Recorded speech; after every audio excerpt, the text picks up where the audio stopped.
If you order from DoorDash, do not deliver to 166 Lower Creek Road. If you get that address, please cancel immediately. Ignore the high tip. It's not worth it. I haven't been DoorDashing long. I think it's been 2 months since I started, and now I'm writing this submission from the trunk of my car. Why am I writing this instead of calling the cops? Well, because I've already called 911 and the dispatcher laughed and hung up. Crazy kids. According to her, 166 Lower Creek Road doesn't exist, and they get a prank call about that address every other night. Hell, she even said that Lower Creek Road has been closed for years. So I'm writing my story on here because you all will believe me. I was in the last 10 minutes of a 4-hour shift with DoorDash when I saw that it was 10:50 p.m. I decided to call it a night and head home. I then attempted to end my dash, but a new order popped up. Go to McDonald's. The pay showed $50. The pay is usually $10 at the highest. I couldn't say no. I was already close to McDonald's, and it didn't take long to get there. Once inside, the cashier informed me that there wasn't a DoorDash order with the order number that I had. I looked at the items ordered, and it was just an ice water and nothing else. $50 pay for an ice water? Whatever, I'll take it. The cashier laughed at the order and handed over a large styrofoam cup of water. She informed me that they get an order like this every other night. As I walked back to my car, I felt very weird about this order. My gut told me to cancel, but I had already left the store with the item. The delivery address was only 3.5 miles out, and I reminded myself of the high payout, money that I really needed. So I pulled out onto the highway and made my way to Lower Creek Road. In no time, the GPS had me on a heavily wooded dirt road. It was very curvy and hard to navigate in the dark. My paranoia had me seeing things out of the corner of my eyes. I pressed on. After what felt like an eternity, the GPS said aloud, "Turn left onto Lower Creek Road in a 1/4 mile." Once at the road, there wasn't any road sign, but I made the left anyway. "Your destination will be on your right in 1 mile," the GPS said. Off the bat, I noticed none of the mailbox numbers started with a 1. They all started with a 6. And if the road was like any other than the actual address of my destination, was 666 Lower Creek Road. Now, I'm not religious or superstitious, but the idea that the address was actually 666 made me feel even more worried. All the homes on the road looked very run down and deserted.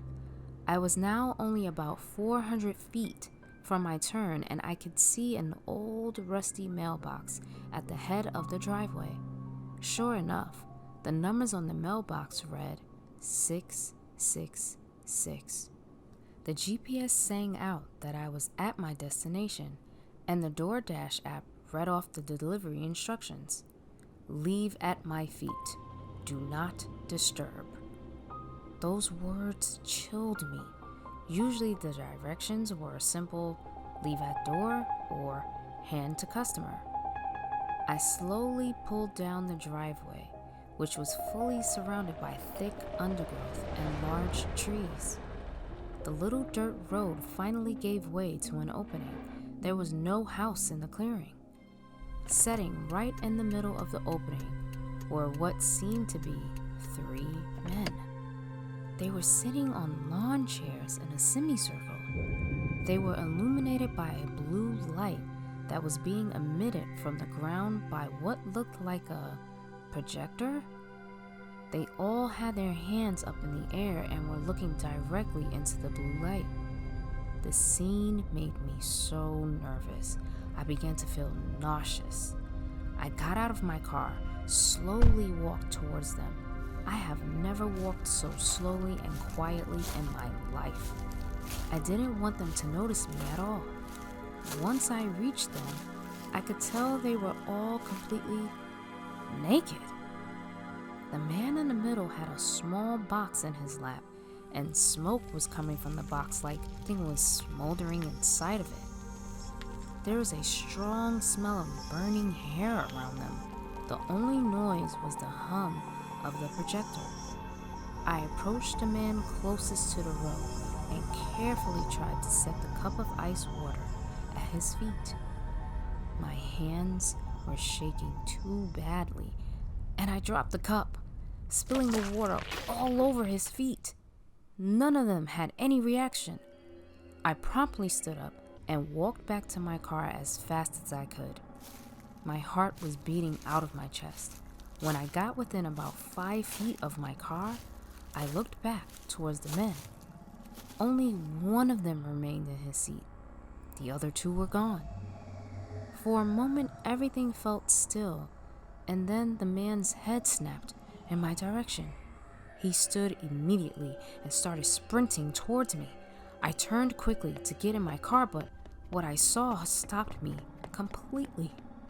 The other two men were sitting in the driver and passenger seats, both of them staring forward.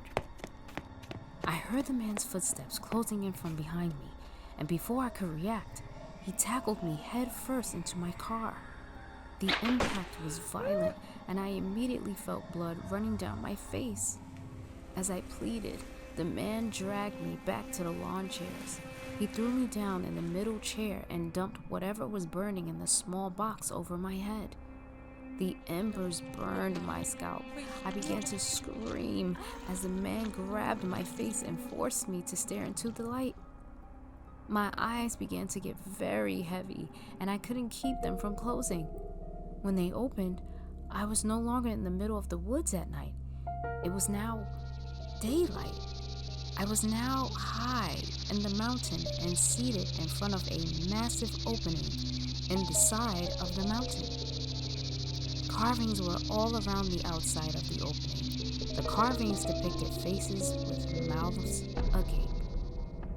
The men were seated beside me. All three hummed in unison. The opening gave way to a large pit that seemed to be forever deep. A large gust of wind pushed out from within the mountain before the air was sucked back into the opening forcefully. It was like the mountain was breathing. Each exhale pushed me away. Each inhale pulled me closer and closer to the pit. My eyes widened as I realized it wasn't the mountain breathing, but that something very large down inside the mountain was the source of the air. Something very massive, something very alive.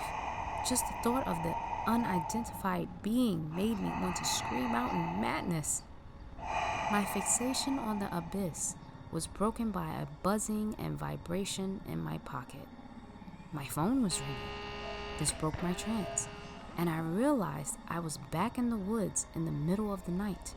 I looked around me and realized that the three men were still in a meditative state as they looked into the blue light.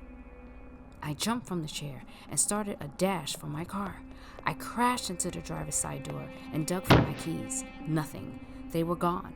I looked towards the men and noticed that they were now walking towards me. I noticed my trunk was open and hopped inside before slamming it down. That's how I ended up in the trunk. I'm laying here with no hope. I just want you to know to never deliver to 666 Lower Creek Road. Also, there is something in that mountain. It's alive and it wants us all.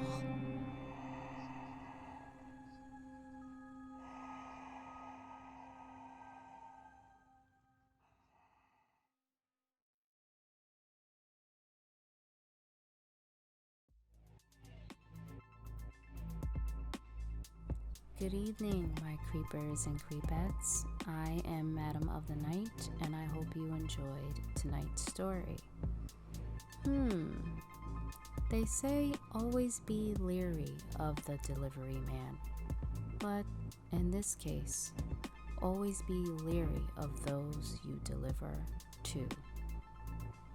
If you enjoy my channel, please subscribe, like, and hit that bell icon so you can receive notifications of my postings every week. And I will see you ghouls soon. You never know what goes bump in the night.